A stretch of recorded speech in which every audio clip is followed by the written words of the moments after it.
Then the Queen came in and she said, "Can we join you?" And I said to say, "No, fuck off," right? Although Diana passed away 27 years ago, to this day, many mysteries surrounding her life and death remain unsolved. Questions continue to arise, unanswered, lingering like shadows in the public's consciousness, especially when figures once thought to be distant from royal affairs suddenly break their silence.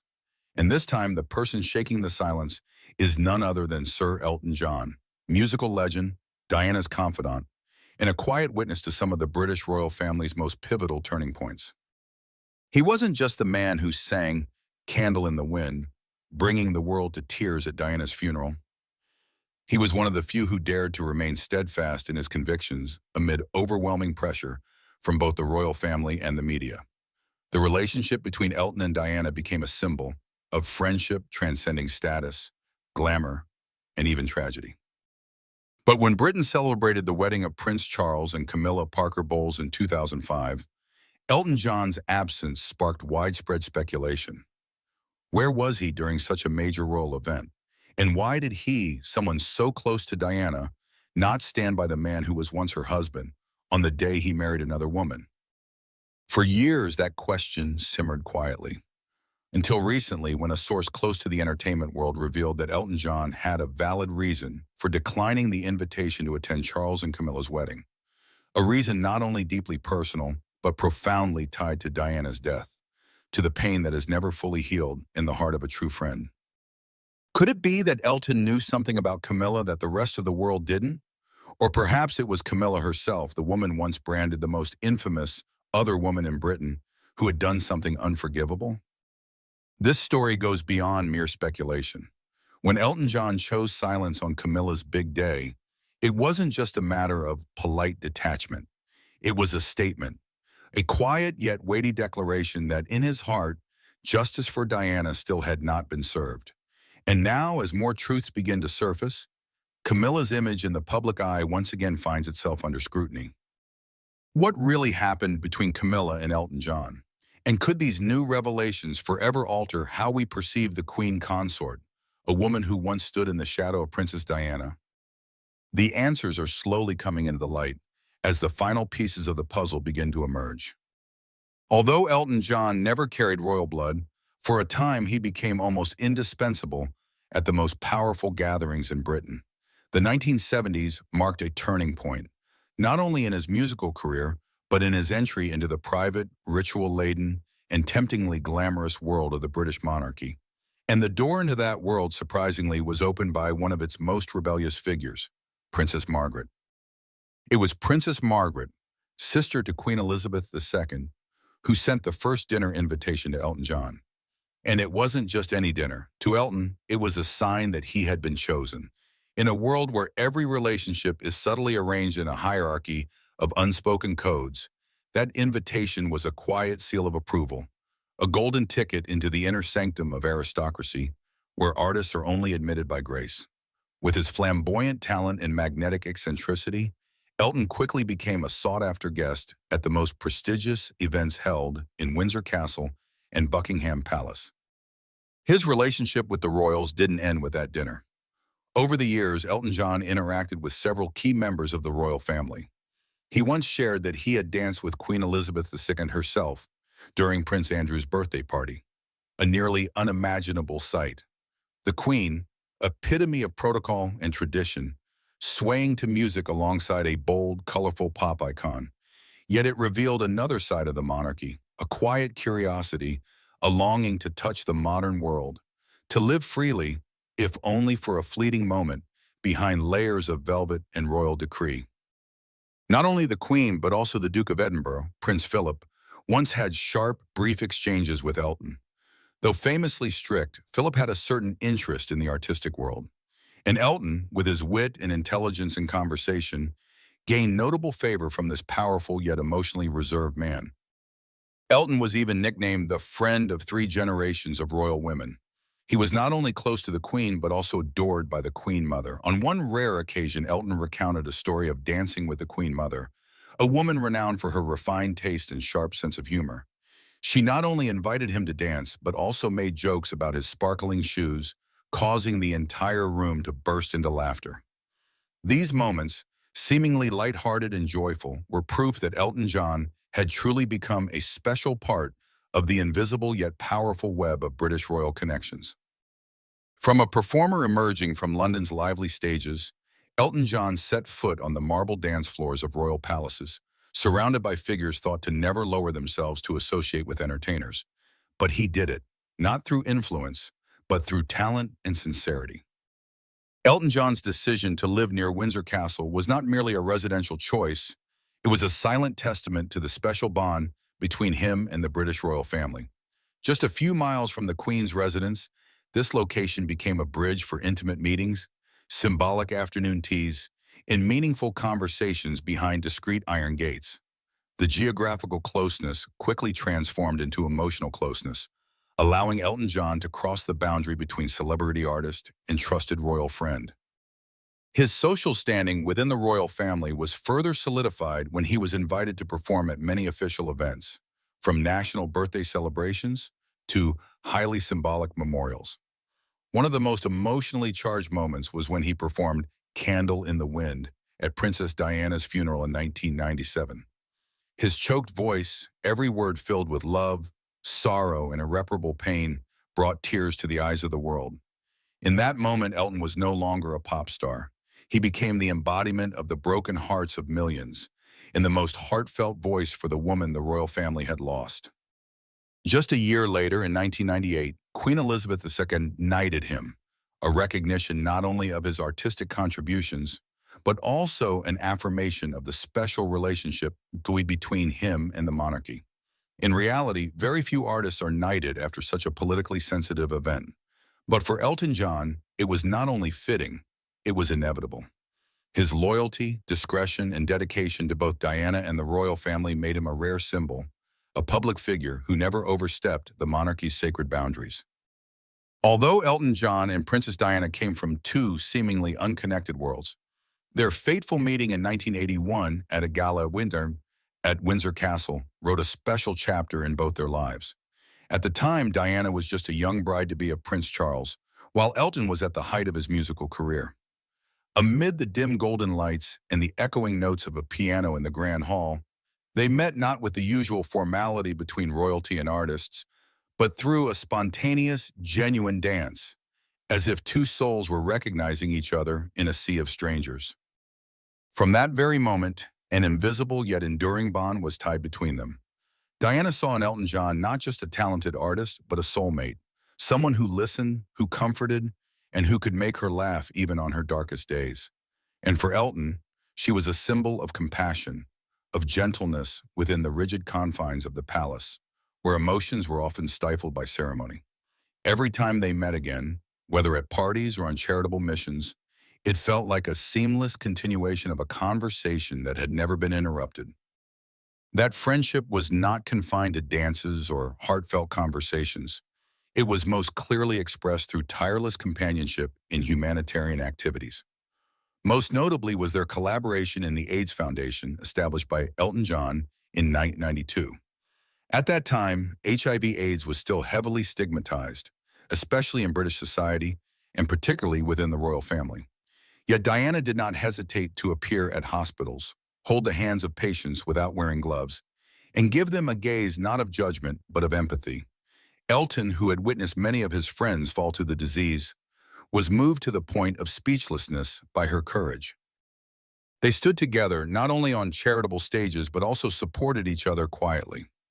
Elton once recalled that there were many late nights when Diana would call him just to ask if he was okay that day or simply to listen to him talk. That was not the duty of a princess, but the act of a true friend. And those conversations became an irreplaceable emotional anchor for Elton during the days he struggled with fame, addiction, and loneliness. Their friendship also went through trials, but for many years it remained one of the most sincere and emotionally profound relationships in both of their lives. Diana understood Elton John's sensitive heart, while Elton always cherished the fragile humanity hidden beneath the regal exterior of a royal icon.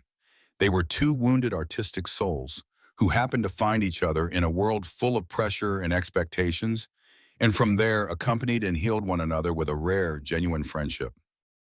But like every deep relationship, They also experienced a fracture that few expected, a disagreement in 1997 full of tension and regret. It all began with what seemed like a harmless book, Rock and Royalty, a controversial publication created in collaboration between Gianni Versace and Elton John. The book blended art and boldness, with nude models juxtaposed against royal symbols in a provocatively styled presentation. A portion of the profits from the book was intended to support the AIDS Foundation, a cause both Elton and Diana were deeply passionate about. But this creative endeavor crossed the line when it came to the unspoken rules of the British royal family. Diana, as a member of the royal family, could not have her name associated with a project that carried such provocative elements. Upon discovering that her name had been mentioned in the book's introduction without explicit permission, the princess immediately withdrew from a major charity event organized by Elton. It was a significant shock to Elton. He felt betrayed. They had fought together for the rights of people living with HIV/AIDS, had supported those souls pushed to the fringes of society. But just one cold decision from Diana was enough to break his heart. Diana never publicly spoke about the incident, but her silent withdrawal echoed like a warning bell. Elton, in his pain, avoided mentioning Diana in interviews afterward. Both, one a royal icon, the other a musical legend, suddenly stepped quietly out of each other's lives. At the time, the media sensed the fracture, but no one knew exactly what had happened between them. Until fate intervened. On July 15, 1997, Gianni Versace, a close friend of both Diana and Elton, was assassinated right outside his villa in Miami. That sudden and brutal death shocked them both, and it was that shared moment of loss that brought them back together. In their mutual grief, Diana called Elton. She spoke in a soft but firm voice. She apologized, not for her decision, but for the distance that had formed between them. Elton cried. Between them, there was no more pride or misunderstanding, only regret and the pure affection that had bonded them from the very first meeting. A few weeks later, they both appeared at Versace's memorial.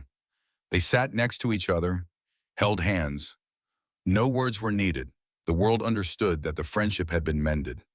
No one could have guessed that just a month later, Diana would be gone forever in a tragic car accident in Paris. If Versace's death was the shock that brought them back together, then Diana's death was the wound Elton John would never recover from. But there was one thing that eased his torment. They had managed to forgive each other. They did not let misunderstanding become the final chapter of a beautiful, haunting friendship. After Diana's death, all eyes turned to the couple Charles and Camilla. No one dared to say it out loud, but everyone silently understood that her death, whether directly or indirectly, was somehow connected to them. They had taken away a soul, a living symbol of compassion, of beauty beyond royal boundaries, and that was unforgivable in the public's eyes. In that wave of grief, only a few dared to remain loyal, not only to Diana's memory, but also to the righteousness she represented. Elton John was one of them. In 2005, when news of the wedding between Prince Charles and Camilla Parker Bowles was announced, it was not just an ordinary royal event. It was a public affirmation that the woman once seen as the intruder into Diana's happiness was now officially welcomed into the arms of the royal family. For the public, it was a shock. And for those who had once been close to Diana, it was a deep cut into a memory that had never healed. Elton John, who had once performed a farewell song to Diana in tears at Westminster Abbey, made a quiet but deeply meaningful decision. He would not attend the wedding. The official reason given was a charity performance in Los Angeles, an event that, according to many, Elton could have easily rescheduled if he had truly wanted to attend the wedding. But he did not. International media quickly picked up on the underlying message behind what seemed like a simple action. This was not a normal refusal. This was a silent message, a public declaration of disagreement with Charles's decision, and more than that, a way for Elton to remain loyal to the memory of his late friend. He didn't need to say a single word about Camilla, about anger or disappointment. His mere absence was enough for the whole world to understand. In Elton John's heart, Diana was still the only one worthy of standing beside Charles, and anyone who replaced her would never receive his acceptance. Prince Charles might have understood that. The royal family might have sensed it, but they chose silence. just as Elton John chose silence, a silence full of drama, tension, and meaning.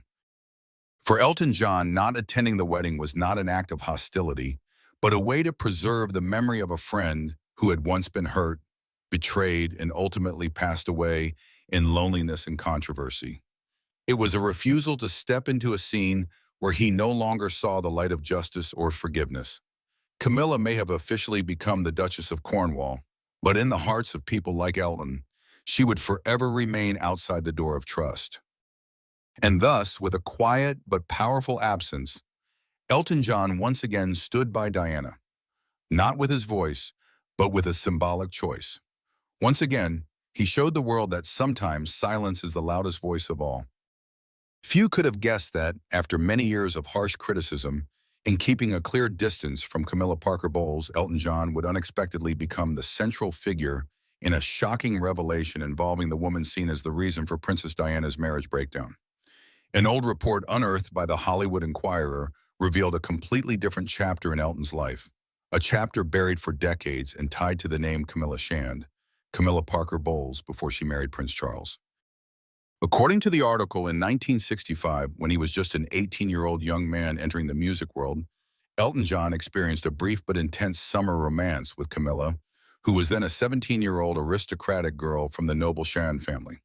The two were said to have met at a party in the Oxfordshire countryside, where music, wine, and conversations about art and culture naturally brought them closer together. "Camilla was my first love," Elton John was quoted in the Inquirer article, a short sentence that evoked a painful sadness about a youth restrained by class prejudice.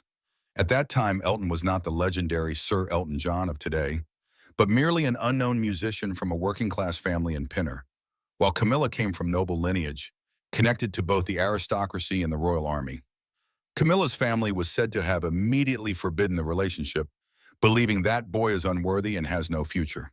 If this information is true, it not only shakes the long-standing understanding of the relationship between Elton and Camilla, but also partially explains the complex attitude Elton has held toward her over the years. When Princess Diana was alive, Elton openly stood by her side, avoided Camilla, and never mentioned any past connection. But if there truly had been a first love with Camilla, could that be the reason Elton chose silence over criticism after Charles and Camilla's wedding? Or on the contrary, was it that very rejection from the past that made him even more attached to Diana, the woman who had also endured coldness and prejudice from the royal institution? This becomes even more dramatic when placed in the context that Elton once wrote some of his most heartfelt love songs in the mid-1960s, when he was still Reginald Dwight. Could the image of Camilla have been present in songs like Skyline Pigeon or Your Song? And if so, did the flamboyant artist once love Camilla in a very different way, not just as a proud noblewoman, but as a symbol of a world he could never reach? That question now can only be answered by Elton himself, but the shadow of a past affection, buried under fame and duty, is quietly creeping back into an already multi-layered and mysterious royal portrait. And regardless of the truth behind that relationship, the public can't help but wonder. In a world filled with political alliances, arranged marriages, and the coldness of palace life, was there ever a pure moment that Camilla and Elton shared, only to be crushed from the very beginning by the very system they both served? In a brief 2006 interview with The Mirror, Elton John unexpectedly dropped a statement seen as a subtle stab in the back directed at Camilla Parker Bowles. "At least my wedding had room for real love, and the guest list didn't need to be filtered out of shame." That remark immediately sparked lively discussions in the British media. It wasn't hard for the public to see that Elton was alluding to the 2005 wedding of Charles and Camilla, a ceremony criticized for lacking sacredness, dignity, and, in the eyes of the public, sincere affection. While Elton John and David Furnish's wedding was held lavishly at Windsor Guildhall, with over 600 guests, including celebrities, politicians, and close friends, the wedding of Prince Charles and Camilla took place in a far more cautious and nearly silent atmosphere. Only about 30 guests witnessed the civil ceremony at the same venue, followed by a discreet blessing at St. George's Chapel. At the time, the public couldn't help but ask, why was an event involving the Prince of Wales, heir to the throne, toned down to such a minimal level? Could it be that Buckingham Palace itself understood that the relationship between Charles and Camilla remained controversial, symbolizing the betrayal of Diana, the late princess who still lived on in the hearts of millions of Britons?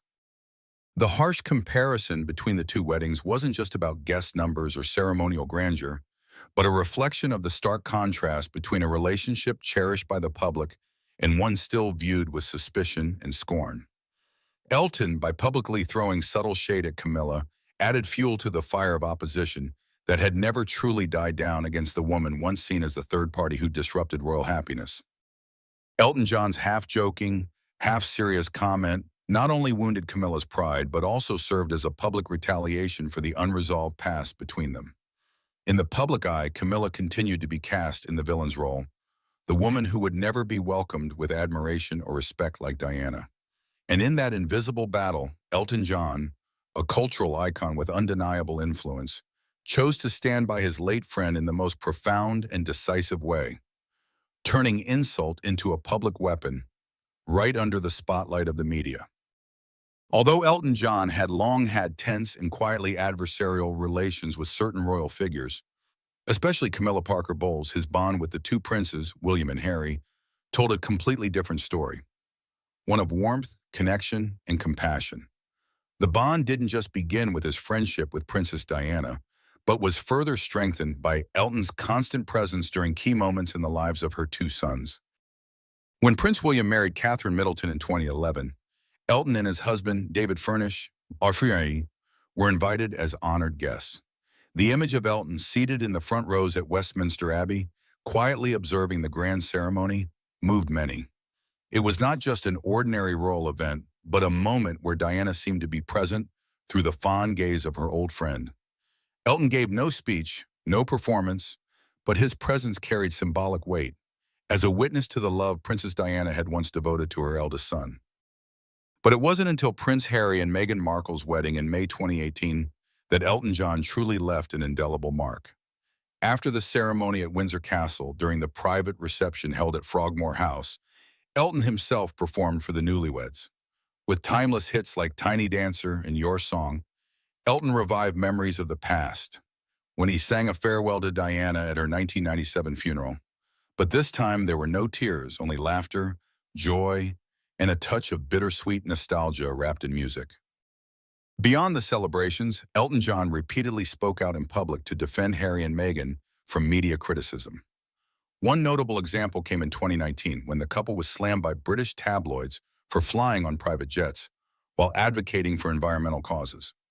As outrage swept across the UK, Elton was the first to speak up in their defense. On social media, he wrote with indignation that he himself had funded the private flight to their villa in Nice, France, and that he wanted to ensure absolute safety for the son of his late friend. "I feel a responsibility to protect Harry, someone I promised Diana I would always watch over," Elton affirmed.